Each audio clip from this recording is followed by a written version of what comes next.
Buenos días, mis niños de noveno, ¿cómo están? Espero que estén muy bien, que estén muy juiciosos en sus casas y bueno, que estén pasando una cuarentena responsable en sus casas, en familia y que por ahora estén llevando una buena jornada académica. Bueno, el día de hoy vamos a continuar con términos netamente económicos, pero vamos a entrar eh, digamos que en términos mucho más amplios y mucho más indispensables para entender, digamos que una múltiple gama de sistemas económicos, ¿cierto? Ya venimos conceptualizando lo que es la oferta, la demanda, los precios, eh, las importaciones y las exportaciones. Ahora vamos a ver lo que nos dice la definición de macro y microeconomía. ¿Listo? ¿Para qué? Esto para poder entender el papel y el área de estudio de, digamos que de estas dos ramas de la economía y pues entender qué papel juegan junto con pues otros conceptos que ya vimos. ¿Listo? Obviamente no se olviden de que en la segunda diapositiva siempre les voy a dejar mi correo y la manera en que me deben enviar el correo. Eh, digamos que para las facilidades a la hora de la calificación. ¿Listo? Entonces, comencemos. La macro y la microeconomía se rigen por algo que se llama teoría económica. ¿Listo? Entonces vamos a leer expresamente el primer párrafo. La teoría económica nos dice cuáles son los principales componentes del sistema económico, cómo funciona cada uno aisladamente, así como el funcionamiento de todos en conjunto. ¿Esto qué nos dice? Que cada uno de los conceptos que vimos anteriormente tienen un funcionamiento de manera particular, ¿cierto? La oferta sirve para algo, la demanda sirve para algo, los precios, las exportaciones, las importaciones, sirven cada uno para ciertas cosas, pero obviamente todos en conjunto tienen una función en específico y todos tienen una manera de actuar, ¿cierto? Siempre tienen que tener en cuenta que cada concepto económico tiene una función aislada y una función en conjunto. Ahora bien, leamos de manera literal el segundo párrafo. Tradicionalmente las teorías económicas se centraron en temas como la moneda, el comercio internacional, la producción de bienes. Más adelante se introdujeron temas como la teoría del equilibrio, la inflación, el ahorro, la inversión y otros aspectos macroeconómicos. Entonces, acordémonos que la moneda la conceptualizamos eh, desde conceptos como las divisas, ¿cierto? El comercio internacional, pues obviamente el comercio, ¿cierto? El mercado ya lo tenemos, digamos que medianamente estructurado cuando hablamos de sectores económicos. La producción de bienes de la misma manera. Y también, más recientemente, hablamos de la teoría del equilibrio desde la manera en que se encuentra el precio de equilibrio cuando se hace el cálculo entre la oferta y la demanda. La inflación es un término que, que pudimos conceptualizar cuando, cuando hablamos de importaciones y exportaciones a principio de segundo periodo. El ahorro pues es un término muy cotidiano para nosotros, ¿cierto? Que es pues guardar dinero con el fin de invertirlo en el futuro. Digamos que la inversión la pudimos ver cuando hablamos de los capitales, ¿cierto? Cuando hablamos de los bienes y los servicios, ya que pues la inversión es la manera en la que nosotros ponemos nuestro dinero en pro de conseguir un bien o un servicio. Ahora bien, digamos que estos términos en sumatoria son los que funcionan en conjunto para, digamos que para crear lo que conocemos como teoría económica. Ahora bien, la micro y la macroeconomía son enfoques que tiene la economía, son ramas de la economía. Acordémonos que la economía es la ciencia que estudia la distribución de los recursos. Por lo tanto, la microeconomía y la macroeconomía son maneras de entender cómo se deben distribuir esos recursos. Ahora bien, Leamos lo que nos dice la diapositiva sobre la microeconomía.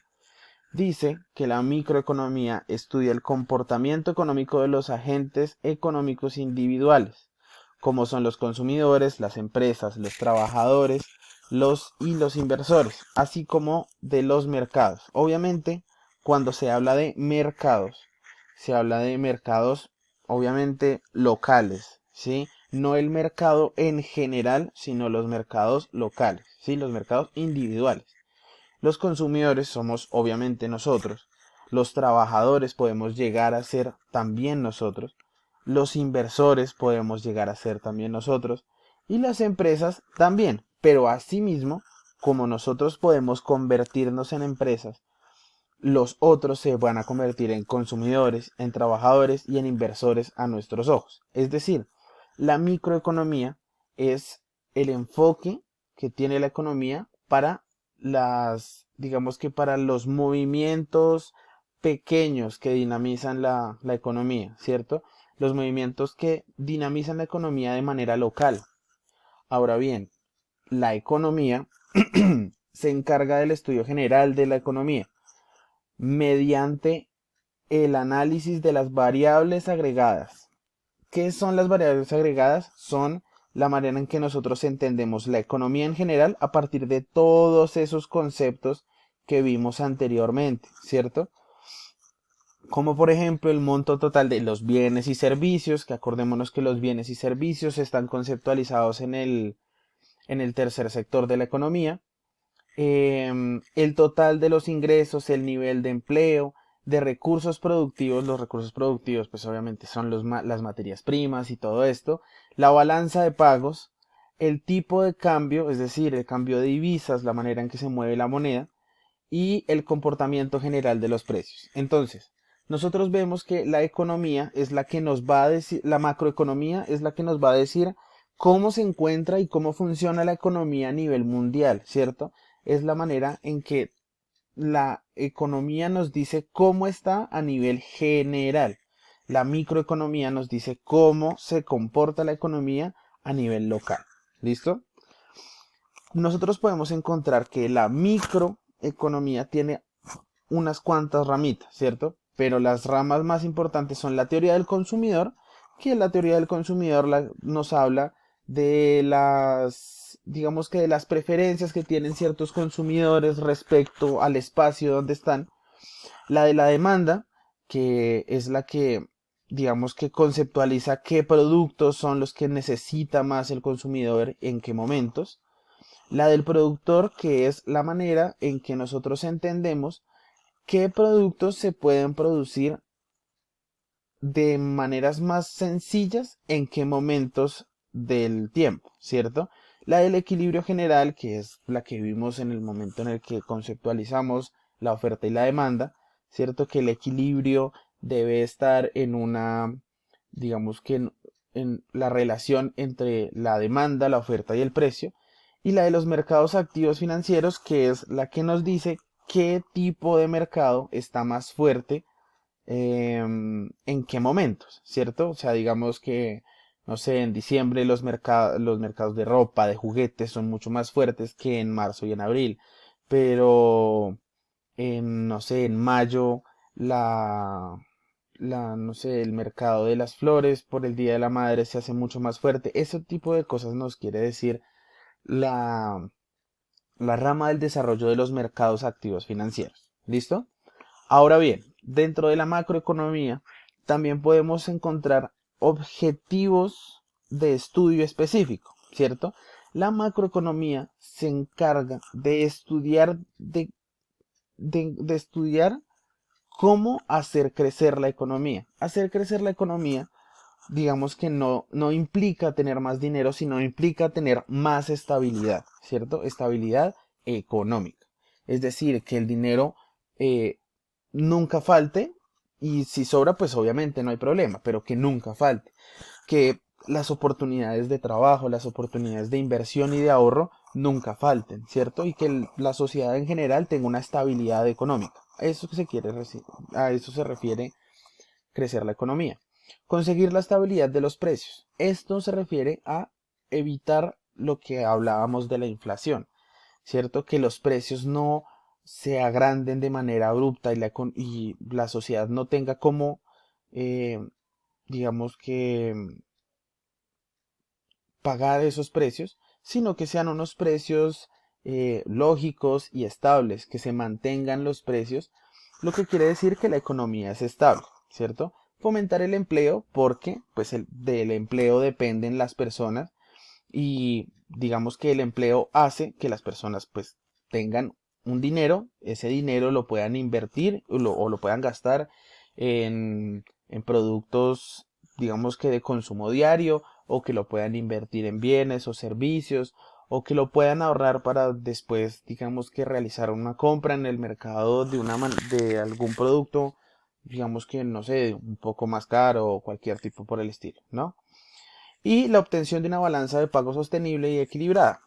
La balanza de pago se refiere obviamente pues a los salarios que tienen los trabajadores, ¿cierto? Sostenible, ¿eso qué quiere decir? Que esos salarios, esa balanza de pagos, no debe, digamos, que sobrepasar las ganancias de una empresa, ¿cierto? Entonces, obviamente, si dentro de una empresa se les paga demasiado a los trabajadores, pues la empresa no va a tener dinero para seguir subsistiendo. Y equilibrada para entender que, digamos que los trabajadores obviamente deben tener un salario acorde a los precios que hay en el mercado. Obviamente, si uno gana muchísimo menos y no está acorde a los precios, pues uno nunca va a poder acceder a ciertos productos y causa pobreza.